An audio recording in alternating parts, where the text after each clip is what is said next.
વડોદરામાં ઇન્ફ્લુએન્ઝાગ્રસ્ત 4 વર્ષીય બાળકીનું મોત. બાળકીનું સારવાર દરમિયાન એસએસજી હોસ્પિટલમાં મોત થયું. બાળકીને તાવ અને ન્યુમોનિયાની અસર થઈ હતી. ડાકોરના પરિવારની બાળકીનું ઇન્ફ્લુએન્ઝાથી મોત. રાજ્યમાં હાર્ટ એટેકે વધુ એકનો જીવ લીધો. મહેસાણાના કડીમાં હાર્ટ એટેકથી એક યુવકનું મોત. 26 વર્ષીય યુવકને બર્થડેના દિવસે જ આવ્યો એટેક. કુંડાલ ગામના નિકુંજ પટેલનું હાર્ટ એટેકથી મોત. ભરૂચના વાવ ગામે ટ્રેનની અડફેટે કારનો અકસ્માત. ફાટક ક્રોસ કરતી વેળાએ કાર અને ગુડ્સ ટ્રેન વચ્ચે અકસ્માત. 4 થી વધુ લોકો ઇજાગ્રસ્ત. તમામને સારવાર માટે હોસ્પિટલ ખસેડવામાં આવ્યા. રાજકોટના ગોંડલમાં એક સાથે 7 થી 8 ગાડીનો અકસ્માત. એક પાછળ એક કાર ઘૂસી ગઈ. પોલીસે ટ્રાફિક જામ ક્લિયર કરાવ્યો. સુરતના મિલ માલિકે કારીગરને માર મારતા હોબાળો. એક દિવસ રજા આપવાની કારીગરોએ માંગ કરતા માર મારવામાં આવ્યો. મિલ કામદારને સારવાર માટે હોસ્પિટલ ખસેડાયો. હોબાળાને લઈને જિલ્લા પોલીસનો કાફલો ઘટના સ્થળે પહોંચ્યો હતો. નવસારીના સાદકપોર ગામે અજાણ્યા શખ્સોએ મંદિરમાં મૂર્તિ ખંડિત કરતા રોષ. 125 વર્ષ જૂના મંદિરમાં શખ્સોએ પથ્થરથી તોડફોડ કરી. કૃત્ય કરનાર સામે કડક કાર્યવાહીની માંગ ઉઠી. સમગ્ર મામલે પોલીસે વધુ તપાસ હાથ ધરી. ઉત્તરાયણને લઈને વડોદરા પોલીસ એક્શનમાં. પબ્લિક એડ્રેસ સિસ્ટમ દ્વારા પતંગ બજારમાં કરી અપીલ. ધાબા ઉપર વાંધાજનક ગીતો નહીં વગાડવા પોલીસની અપીલ. તેમજ ચાઇનીઝ દોરી અને તુક્કલને લઈને દુકાનમાં ચેકિંગ હાથ ધર્યું. એએમસીએ પક્ષીઓ બચાવવાની કામગીરી ફાયર વિભાગને સોંપી. નાગરિકો પક્ષીઓને બચાવવા ફાયર વિભાગને કોલ કરી શકશે. ફાયરની ટીમ પક્ષીને સારવાર કેન્દ્ર સુધી પહોંચાડવાનું કાર્ય કરશે. ગાંધીનગર યુનિવર્સિટીના જીયુ કેમ્પસમાં કાઇટ ફેસ્ટિવલનું આયોજન. કોમ્પિટિશનમાં વિદ્યાર્થીઓને મોટા ઇનામોનું વિતરણ કરવામાં આવ્યું. પતંગના આનંદ સાથે વિદ્યાર્થીઓએ ઊંધિયા અને ચીક્કીનો આનંદ પણ માણ્યો. રાજકોટની પતંગ બજારમાં મોદી પતંગની ધૂમ. માંગ. અયોધ્યામાં પ્રાણ પ્રતિષ્ઠા મહોત્સવ પહેલા મોદી અને યોગીની જોડી પતંગોમાં જોવા મળી રહી છે. કેન્દ્રીય ગૃહમંત્રી અમિત શાહ આજે અમદાવાદ આવશે. પરિવાર અને કાર્યકર્તાઓ સાથે કરશે ઉત્તરાયણની ઉજવણી. ગાંધીનગર લોકસભામાં કાર્યકર્તાઓ સાથે મનાવશે ઉત્તરાયણ. વેજલપુર, સાબરમતી, ગાંધીનગર ઉત્તર વિધાનસભાની લેશે મુલાકાત. સુરત વીર નર્મદ સાઉથ ગુજરાત યુનિવર્સિટીમાં ફી સમયસર ન ભરતા એડમિશન રદ. જાણ કર્યા વગર એડમિશન રદ કરતા એબીવીપીનો હોબાળો. લો ડિપાર્ટમેન્ટના 6 વિદ્યાર્થીઓના એડમિશન રદ કરાયા. આર્થિક પરિસ્થિતિ સારી ન હોવાથી વિદ્યાર્થીઓએ ફી ન ભરતા એપ્લિકેશન પણ લખી હતી. વેરાવળના ભીડિયા બંદરમાં ફિશિંગ બોટ પાણીમાં ડૂબી. દરિયામાં ડ્રેઝિંગની કામગીરી નહીં થતા માછીમારોને હાલાકી. ડ્રેઝિંગના અભાવે બોટમાં નુકસાન થતા પાણી ભરાવાની સમસ્યા. તંત્રની બેદરકારી સામે માછીમારોમાં ભારે રોષ. અમદાવાદીઓને મળશે નવું ગાર્ડન. સાબરમતી રિવરફ્રન્ટમાં પાર્ક બનાવવાની તૈયારીઓ શરૂ. રિવરફ્રન્ટમાં ખુલ્લી પડેલી જગ્યા પર બનાવાશે ગાર્ડન. અટલ બ્રિજની સામે 45,000 સ્ક્વેર મીટરમાં ડેવલપ કરાશે. રાજ્યવ્યાપી જીએસટી કૌભાંડમાં તપાસનો ધમધમાટ. ભાવનગરથી કીટાવાલા બ્રધર્સ સામે તવાઈ. 10 કરોડથી વધુનું બોગસ બિલિંગ કર્યાની ફરિયાદ. અલગ અલગ પેઢીઓના બોગસ સિક્કા મળી આવ્યા. અમીન કીટાવાલા અને હનીફ કીટાવાલા સામે કાર્યવાહી.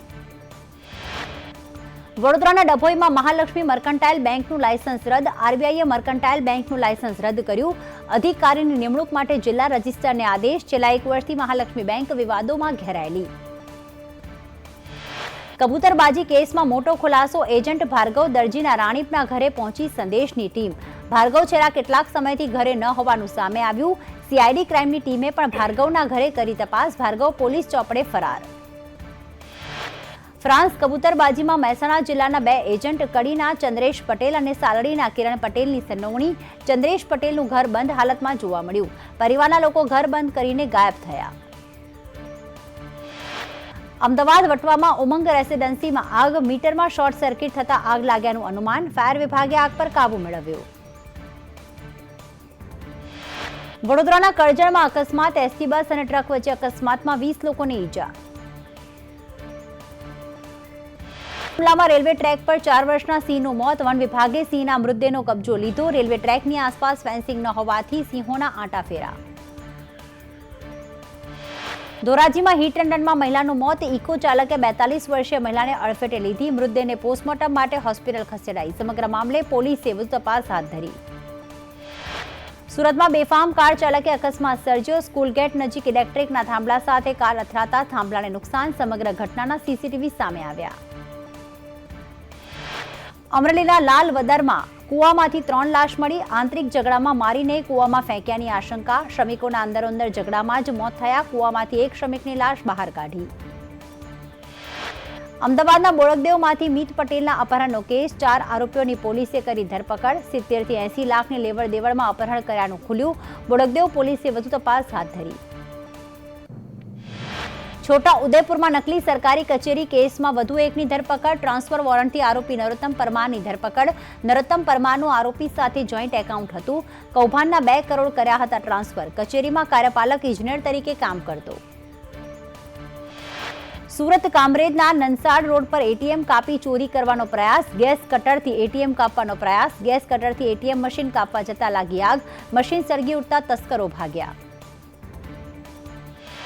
રાજકોટમાં ખનીજ ચોરીના વિડીયો વાયરલ. ખુલ્લેઆમ ખનીજ ચોરી કરતા દ્રશ્યો સામે આવ્યા. જામકંડોળાના ગોંડલ તરફ જવાના માર્ગ ભૂમાફિયાઓ બેફામ. ફોફર ડેમ, દૂધીવદર ફોફર ડેમમાં ખનીજ ચોરી. રાજકોટમાં પોલીસે હત્યારાનું સરઘસ કાઢ્યું. છરીના ઘા ઝીકી યુવકની કરી હતી હત્યા. 200 રૂપિયાનું વ્યાજ સમયસર લેવા મુદ્દે થઈ હતી બોલાચાલી. પોલીસે આરોપીઓને ભણાવ્યા પાઠ. રામ મંદિરની પ્રાણ પ્રતિષ્ઠાનું આમંત્રણ રાષ્ટ્રપતિ દ્રૌપદી મુર્મુને મળ્યું. 22મી જાન્યુઆરીએ રામ મંદિરની પ્રાણ પ્રતિષ્ઠા થશે. પ્રાણ પ્રતિષ્ઠા સમારોહ માટે અનેક મહાનુભાવોને આમંત્રણ આપવામાં આવ્યું છે. 22મી જાન્યુઆરીએ રામ મંદિર પ્રાણ પ્રતિષ્ઠા સમારોહને લઈને મોરેશિયસમાં વિશેષ રજા જાહેર. હિન્દુ સરકારી કર્મચારીઓને મળશે 2 કલાકની રજા. પ્રાણ પ્રતિષ્ઠા સમારોહના સાક્ષી બનવા 2 કલાકની રજા. મોરેશિયસમાં 48.5% હિન્દુ વસ્તી છે. તો રામ મંદિર પ્રાણ પ્રતિષ્ઠાને લઈને મોરેશિયસના પીએમ પ્રવિન્દ જુગનાથે કહ્યું, નાનકડો પ્રયાસ કર્યો છે. પરંપરાઓ અને ભાવનાઓના સન્માન માટેનો આ પ્રયાસ છે. રામ ભક્ત દ્વારા અમદાવાદમાં બનાવાયું અયોધ્યા. 20 ફૂટ ઊંચા પૂઠા કાગળથી બનાવાયું અયોધ્યાનું મંદિર. આ મંદિર બનાવવામાં 1.5 મહિનાનો સમય લાગ્યો છે. 22 જાન્યુઆરી સુધી ભક્તો કરી શકશે દર્શન. પ્રાણ પ્રતિષ્ઠાને લઈને દેશભરમાં ઉત્સાહ. સોમનાથના ભાવિકો અયોધ્યામાં ગદા શંખ કરશે અર્પણ. હનુમાનજી મંદિરે યજ્ઞ સાથે ગદા શંખની પૂજા કરાઈ. 1.25 ફૂટ લાંબો અને 0.5 ફૂટ પહોળો ગદા શંખ કરશે અર્પણ.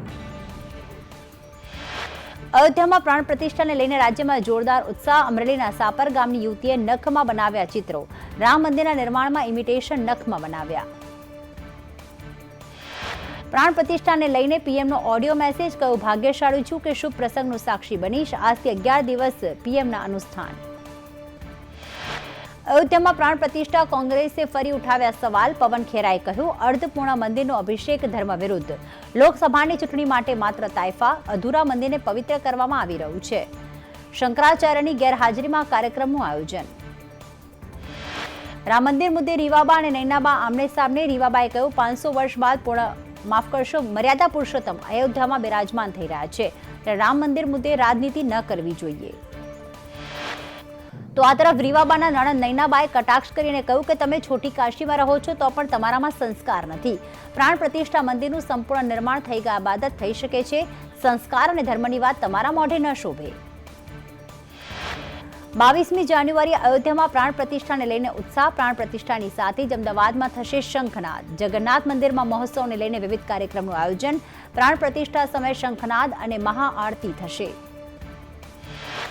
ઇફકોના ચેરમેન દિલીપ સંઘાણીના કોંગ્રેસ પર પ્રહાર. સંઘાણીએ કહ્યું, કોંગ્રેસને રામ મંદિરમાં રાજકારણ દેખાય છે. કોંગ્રેસ માટે આ નિર્ણય ઘાતક સાબિત થશે. કોંગ્રેસને વિપક્ષનું સ્થાન પણ નથી મળ્યું. 22મી જાન્યુઆરીએ રામ મંદિરની પ્રાણ પ્રતિષ્ઠા સમારોહ. ઉત્તર પ્રદેશમાં 22 જાન્યુઆરીએ દારૂની તમામ દુકાનો બંધ રહેશે. ઉત્તર પ્રદેશ સરકારે લોકોને આસ્થાને ધ્યાનમાં રાખીને નિર્ણય લીધો. રામ મંદિરની પ્રાણ પ્રતિષ્ઠા માટે અયોધ્યામાં પ્રશાસન સજ્જ. અયોધ્યામાં પોલીસ દ્વારા સતત પેટ્રોલિંગ કરવામાં આવી રહ્યું છે. પ્રાણ પ્રતિષ્ઠા સમારોહમાં કોઈ અનિચ્છનીય બનાવ ન બને તે માટે તૈયારીઓ શરૂ. દહેગામથી અયોધ્યા રામ જન્મભૂમિ પ્રાણ પ્રતિષ્ઠા મહોત્સવમાં 11,000 કિલો ચીકીનો પ્રસાદ મોકલવામાં આવ્યો. ઉમિયા માતાના મંદિરથી હજારો ભક્તોની હાજરીમાં પ્રસાદ મોકલવામાં આવ્યો. ભાવનગર મહાનગરપાલિકા દ્વારા ભગવાન રામનું પ્રદર્શન યોજાશે. 22મી જાન્યુઆરીથી 3 દિવસ મુલાકાતીઓને વિનામૂલ્યે પ્રવેશ અપાશે. જેમાં બાલવાટિકા, અકવાડા લેકમાં વિનામૂલ્યે અપાશે પ્રવેશ.